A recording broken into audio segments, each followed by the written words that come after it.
Hello, నమస్కారం. ఈరోజు Iran యొక్క పరిస్థితి ఏముందో బహుశా మీరందరూ చూస్తూ ఉండి ఉంటారు. గత సంవత్సరం కూడా మనం చూసాం. ఇరాన్ తమ యొక్క అణ్వాయుధాల బలంతో ఇజ్రాయిల్ అన్న దేశంపై ఎలా విరుచుకుపడడానికి సిద్ధపడిందో, లేదా మొత్తం మేము ఆ యూదులను సమాప్తం చేస్తామని ఒకవైపు హూతీలను సమర్థిస్తూ వాళ్లకు డబ్బులతో వాళ్ళను ఆయుధాలతో వాళ్ళను సుసంపన్నులు చేసి వాళ్ళను ఇజ్రాయిల్ పై ఉసిగోల్పి వాళ్ళ ద్వారా బాంబులు విసిరినటువంటి ఈ ఇరాన్ ఒకవైపు హిజ్బుల్లా సంపదతో సపోర్ట్ చేస్తూ మరోవైపు హూతీలకు చేస్తూ విర్రవీగినటువంటి దృశ్యాలను మనం చాలా చూసాం. కానీ ఈరోజు ఇరాన్ అన్న దేశంలో వ్యాపారస్తులందరూ తమ వ్యాపార స్థాపనాలన్నీ మూసివేసి రోడ్ల మీదకి వచ్చి నినాదాలు చేస్తూ ప్రతిషేధం ఎందుకు చేస్తున్నారో బహుశా మీరందరికీ తెలిసి ఉంటుంది. ఇప్పుడు ఎందుకంటే ఇరానియన్ రియాల్ అన్నది $1కు 42,000కు దిగజారిపోయింది.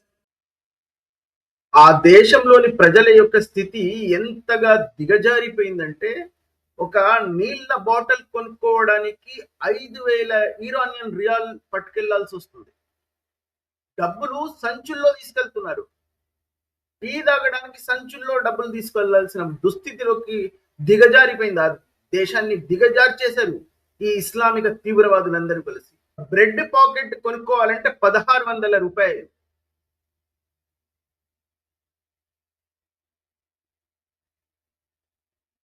ఇలా ప్రతి నిత్యావసర వస్తువులను కొనుక్కోవడానికి బ్యాగ్లలో డబ్బులు తీసుకెళ్లాల్సినటువంటి దుస్థితిలోకి దిగజార్చింది ఈ ఇస్లామిక తీవ్రవాదం ఆ దేశాన్ని. ఈ మెహసా అమిని అన్న ఒక యువతిని అక్కడ కేవలం ఈ హిజాబ్ ధరించలేదన్న కారణంగా ఆమెను అతి దారుణంగా చంపేసిన ఇస్లామిక తీవ్రవాద సైన్యం. దాని తర్వాత అక్కడ వచ్చినటువంటి ప్రక్షోభం, జన ప్రక్షోభం ఒక ప్రళయం లాగా వచ్చింది. కానీ దాన్ని కూడా ఈ ఇస్లామిక తీవ్రవాద సైన్యం అన్నది నిర్దాక్షిణ్యంగా అణిచివేసి దాదాపు 650 మంది స్త్రీలను చంపేశారు. దాని తర్వాత మళ్ళీ యువతులు ఈ దౌర్జన్యాలను, దాష్టికాలను సహించలేక విశ్వవిద్యాలయాల్లో, కాలేజీలలో సైతం తమ వస్త్రాలను పూర్తిగా విసిరివేసి నగ్న ప్రదర్శనలు చేశారు. అయినా సరే అప్పుడు వీళ్లకు బలం ఉంది. ఒకవైపు హిజ్బుల్లా లాంటి ఒక బలం ఉంది, మరోవైపు ఈ హూతీల బలం ఉంది. ఇజ్రాయిల్ ఈ రెండు బలాలను కూడా మొత్తం భూస్థాపితం చేసేసి ఇప్పుడు కొరల్లేని పాముల్లాగా వీళ్ళని చేసేసింది. కాబట్టి ఇప్పుడు వస్తున్నటువంటి ఈ ప్రక్షోభాన్ని వాళ్ళు భయపడుతున్నారు. ప్రత్యేకంగా వ్యాపారస్తులు ఎప్పుడైతే వీధుల్లోకి వచ్చారో వాళ్ళ మీద ఈ దార్జన్యాలను, దాష్టికాలను చేయలేకపోతున్నారు. లేకపోతే వీళ్ళని చంపేస్తారు. తినడానికి అక్కడ తిండి లేదు. పాకిస్తాన్ లో ఉన్నటువంటి భిక్ష పాత్ర ఇప్పుడు ఇరానియన్ల చేతిలోకి వచ్చింది. ప్రతి ఇస్లామిక దేశం యొక్క చరిత్ర ఇలాగే సమాప్తం అవ్వబోతుంది. అయితే ఈ విషయాన్ని మనం ఇక్కడ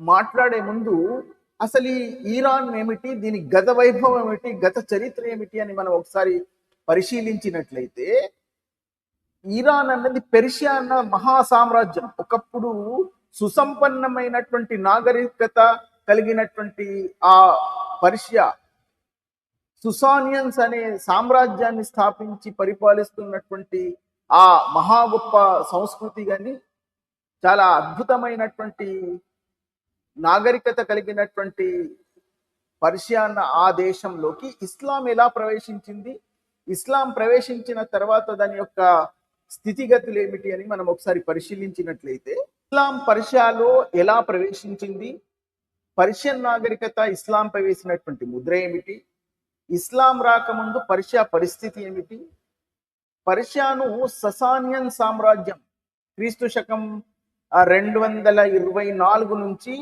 క్రీస్తు శకం 651 వరకు కూడా అక్కడ ససానియన్ సామ్రాజ్యం ఉండేది. ప్రధాన మతం అప్పుడు అక్కడ జొరాస్ట్రనిజం. పర్షియా అప్పటికే ఒక అత్యంత అభివృద్ధి చెందినటువంటి నాగరికత. రాతపూర్వక చట్టాలు, పన్నుల వ్యవస్థ, విశ్వవిద్యాలయాలు, ఉదాహరణకు గుండి షాపూర్ అనే ఒక అకాడమీ కూడా అక్కడ ఉండేది. వైద్య శాస్త్రం, ఖగోళ శాస్త్రం, తత్వశాస్త్రం, శక్తివంతమైనటువంటి పరిపాలన వ్యవస్థ, ఇవన్నీ అక్కడ ఆ కాలంలోనే ఉన్నాయి. ఇస్లాం రాకముందు పర్షియా అనేది ఒక గొప్ప నాగరికత శక్తి. మరి ఇస్లాం పర్షియాలోకి ఎలా వచ్చింది అంటే, అరబ్ ముస్లింలు సైనిక దండయాత్రలు 7వ శతాబ్దం ప్రవక్త ముహమ్మద్ యొక్క మరణం తర్వాత 632 క్రీస్తు శకం 632 తర్వాత అరబ్ ముస్లిం సైన్యాలు వేగంగా విస్తరించాయి. ఇస్లాంను అలాగే వాళ్ళు విస్తరిస్తూ వచ్చారు. ఇప్పుడున్నటువంటి భారతీయ ముస్లింలు మేము శాంతి మతం అని, శాంతియుతంగానే ప్రతి ప్రదేశంలోనూ ప్రవేశించామని, జనాలు అక్కడ ఇష్టపడి ఇస్లాం స్వీకరించారని ఈ ప్రొపగండాలు, అబద్ధాలతో వాళ్ళు ప్రచారం చేసుకుంటూ ఉంటారు. కానీ వాస్తవానికి ఎక్కడైనా సరే ఇస్లాం ఏ భూమిలో ప్రవేశించినా, ఏ ప్రదేశాన్ని ఆక్రమించుకున్నా కూడా వాళ్ళు కేవలం తమ యొక్క దండయాత్రల ద్వారా, ఆయుధాల బలం మీద వాళ్ళు ఆక్రమించుకున్నారే తప్ప శాంతియుతంగా ఏ ప్రదేశంలోనూ వాళ్ళు ప్రవేశించలేదు.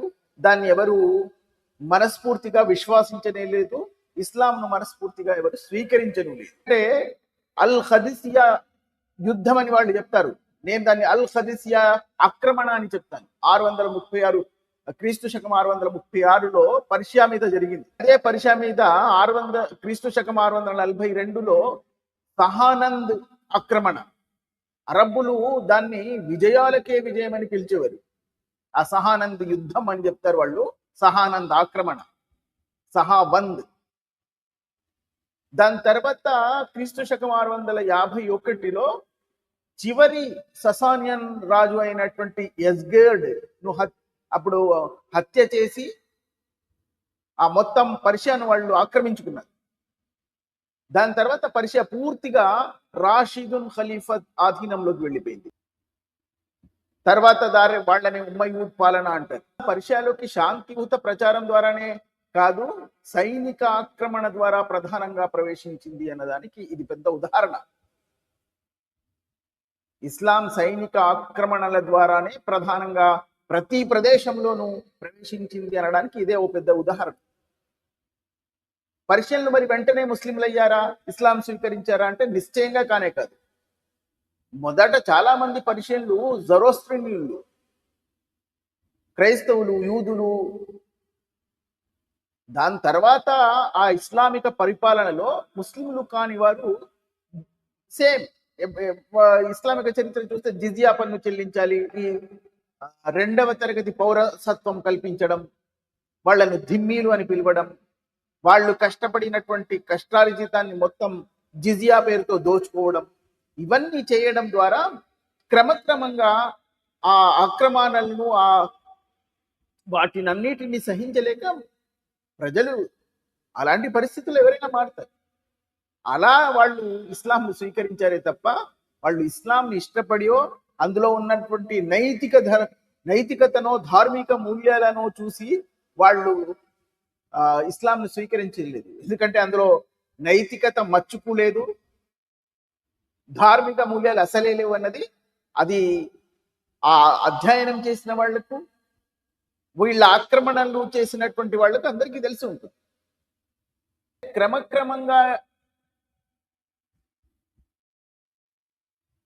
అయితే పర్షియన్లు అప్పటికే ఒక గొప్ప నాగరికత నుంచి వచ్చినటువంటి వాళ్ళు, తెలివైన వాళ్ళు కాబట్టి వాళ్ళు పరిస్థితులు అనుకూలంగా లేనందువల్ల వాళ్ళు ఇస్లాం స్వీకరించారు తప్ప, అప్పుడు ఇస్లాం స్వీకరించిన తర్వాత క్రమక్రమంగా వాళ్ళు ఆ తెలివితేటలను, వాళ్ళ మేధస్సును, వాళ్ళ యొక్క ఆ గొప్ప నాగరికత నుంచి వచ్చారు, గొప్ప తెలివితేటలు ఉన్నటువంటి వాళ్ళు కాబట్టి ఇస్లాం స్వీకరించిన తర్వాత క్రమక్రమంగా ఎప్పుడైతే తరాలు మారుతూ వచ్చాయో అప్పుడు వాళ్ళు ఈ ఇస్లాంను కూడా ఎలా క్రమక్రమంగా ఇస్లాంనే మార్చేశారు. ఇస్లామిక చరిత్రలో ప్రధానమైనటువంటి ఈ హదీస్లను లిఖించింది ఎవరు? ఈ పర్షియన్లే. ఇప్పుడు ఇమాం బుఖారీ అని గొప్పగా ఇస్లామిక చరిత్రలో చెప్పుకునే ఈ హదీస్ పుస్తకాలను రాసింది ఇమాం బుఖారీ. అతను ఏ ప్రాంతానికి చెందినవాడో తెలుసా? ఎప్పుడైతే ఈ పర్షియాను వాళ్ళు ఆక్రమించుకున్నారో ఆ పర్షియాలో అన్న ప్రాంతానికి సంబంధించిన బుఖారా అన్న ప్రాంతానికి చెందినటువంటి వ్యక్తి, ఆయనే ఈ హదీస్ గ్రంథాలను రాశాడు. ఇమాం ముస్లిం నిషాపూర్ అనే ప్రాంతానికి సంబంధించినటువంటి ఫికా పుస్తకాలు రాసినటువంటి వాళ్ళు ఇమాం అబు హనీఫా, ఆయన కూడా పర్షియనే. తబరీ తఫ్సీర్లు రాసినటువంటి వ్యాఖ్యానం, ఖురాన్ యొక్క వ్యాఖ్యానం రాసినటువంటి అల్ తబరీ అనే ఇస్లామిక చరిత్రలో చాలా ప్రాధాన్యత సంచరించుకున్నటువంటి వ్యక్తి, ఆయనే పర్షియన్. ఈ ఇస్లామిక చరిత్ర మొత్తం ప్రపంచానికి తెలిసింది పర్షియన్లు ఎప్పుడైతే ఇస్లాం స్వీకరించి, తప్పని పరిస్థితుల్లో ఇస్లాం స్వీకరించిన తర్వాత వాళ్ళు ఆ ఇస్లాంను కూడా ఒక రూపురేఖలతో దాన్ని కూడా ఒక ప్రపంచంలో ఎలా దాన్ని ముందుకు తీసుకెళ్లాలన్నతో వాళ్ళు ఒక రూపకల్పన చేశారు. ముఖ్యంగా ఇస్లామిక చరిత్రకు ప్రధానమైనటువంటి మలుపు తిప్పినటువంటి వాళ్ళే వీళ్ళు, ఈ పర్షియన్లు. వాళ్ళ పూర్వపు తెలివితేటలన్నీ ఇక్కడ ప్రదర్శించారు వాళ్ళు. సీనా తత్వశాస్త్రం, ఆయనే పర్షియనే. అల్ బిరూని, ఆయనే. ఇది ఇస్లామిక చరిత్రలో చాలా గొప్ప పేర్లుగా లిఖించబడినటువంటి పేర్లు ఇవి. వీళ్ళందరూ పర్షియన్స్. చాలా మందికి సందేహం రావచ్చు, ఈ 651 తర్వాత కదా ఇది పర్షియాను వీళ్ళు ఆక్రమించుకున్నది, దానికంటే ముందు ఈ హదీస్ గ్రంథాలు లేవంటే నిశ్చయంగా లేవు. ఎప్పుడైతే వీళ్ళు పర్షియాను ఆక్రమించుకున్నారో ఈ అరబ్బులు, అప్పటి వరకు ఇస్లామిక చరిత్రలో అలాంటి గ్రంథాలు కానీ అలాంటి రాత ప్రతులు కానీ ఇక్కడ కూడా లేవు.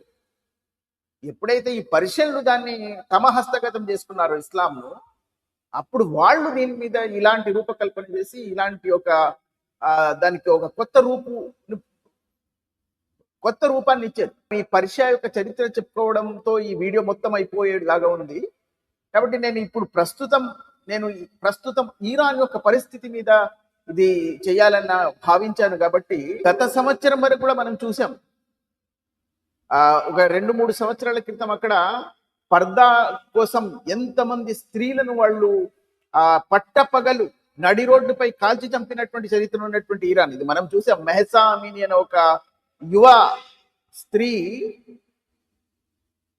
మెహసా అమీని అన్న ఒక యువతి ఒక పర్దా ధరించలేదు అనో లేదా పర్దా సరిగ్గా ధరించలేదు అనో ఆమెను నిర్దాక్షిణ్యంగా చంపేసిన తర్వాత ప్రక్షోభం మొదలైంది. అక్కడ చాలా మంది వీధుల్లోకి వచ్చి, రోడ్ల మీదకి వచ్చి నినాదాలు చేయడం ప్రారంభించారు. ప్రభుత్వానికి వ్యతిరేకంగా నినాదాలు చేశారు. కానీ ఆ సైన్యం, కరుడుగట్టిన ఇస్లామిక తీవ్రవాదం నరాన జీర్ణించుకున్నటువంటి పరిపాలకులు, ఆ సైన్యం వాళ్ళను నిర్దాక్షిణ్యంగా చంపేసింది.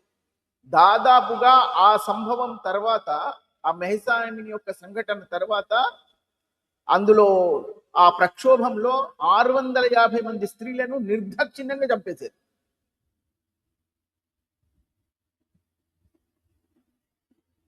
దాని తర్వాత ఆ అరాచకత్వానికి, ఆ సైన్యం యొక్క అరాచకత్వానికి అది సద్దుమణిగింది కాస్త. ఎందుకంటే సైన్యం నిర్దాక్షిణ్యంగా వాళ్ళని అణచివేసింది. కానీ ఇప్పుడు మరి ఈ ప్రక్షోభం ఎప్పుడైతే $1 విలువ 42,000కు దిగజారిపోయిందో, ఎప్పుడైతే ఇరాన్లో అక్కడ ప్రజలు సాధారణమైనటువంటి తమ యొక్క నిత్యావసర వస్తువులు కొనుక్కోవడానికి సైతం పెద్ద పెద్ద సంచుల్లో డబ్బులు తీసుకోవాల్సినటువంటి దుస్థితిలోకి వెళ్ళిపోయారో, వ్యాపారస్తులందరూ తమ సంస్థలను మూసివేసి అందరూ వీధుల్లోకి వచ్చి నినాదాలు చేస్తున్నారు. మరి ఇప్పుడు ఈ ఇరాన్ ప్రభుత్వం కానీ సైన్యం కానీ ఎందుకు వీళ్ళను అణచివేయడం లేదు అన్నది ప్రశ్నగా మిగులుతుంది. ఎందుకు అంటే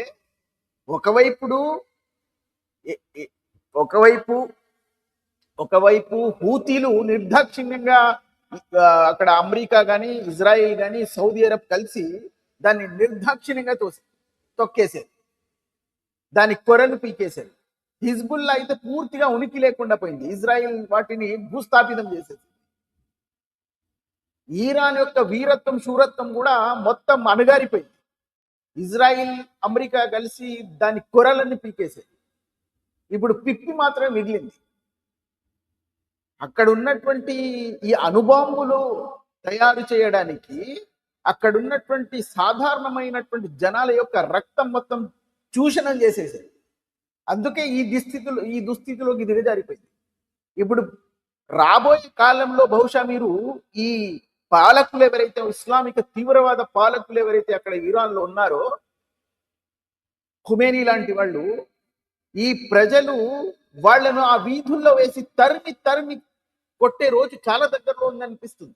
ఇప్పుడున్నటువంటి పరిస్థితుల్లో చూస్తే మీరు ఆ వ్యత్యాసాన్ని గమనించాలి. ఈ మెహసాముని యొక్క సంఘటన జరిగినప్పుడు ప్రభుత్వం సైన్యం కలిసి వాళ్ళని ఎలా అణిచివేశారు, మరి ఇప్పుడు తెరువుల్లోకి తిరిగినటువంటి వ్యాపారస్తులు, ఆ ప్రక్షోభం చేస్తున్నటువంటి సాధారణమైన జనాలు వీళ్ళను మీద ఎందుకు ఆ బలం ప్రయోగించడం లేదు అంటే ఈరాన్ యొక్క కొరలు పీకబడ్డాయి అన్నది వాస్తవం. ఇజ్రాయిల్ని మొత్తం భూమి మీద లేకుండా చేయడానికి వచ్చారు గత సంవత్సరం ఇదే నెలలో డిసెంబర్లో. ఈ సంవత్సరం ఈ డిసెంబర్లో చిట్ట చివరి రోజు వరకు మనం ఇప్పుడు గమనించినట్లయితే ఈ నెల యొక్క చిట్ట చివరి రోజు ఈ రోజు వాళ్ళ స్థితి ఎలా మారింది? ప్రజలందరూ వీధుల్లోకి వచ్చారు. పాలకులను తరిమి తరిమి కొట్టే రోజు చాలా దగ్గరలో ఉంది. భయపడి ఏదో విదేశాలకు పారిపోయే దుస్థితిలో ఉన్నారు ఇప్పుడు ఆ ఇస్లామిక తీవ్రవాద పాలకులందరూ.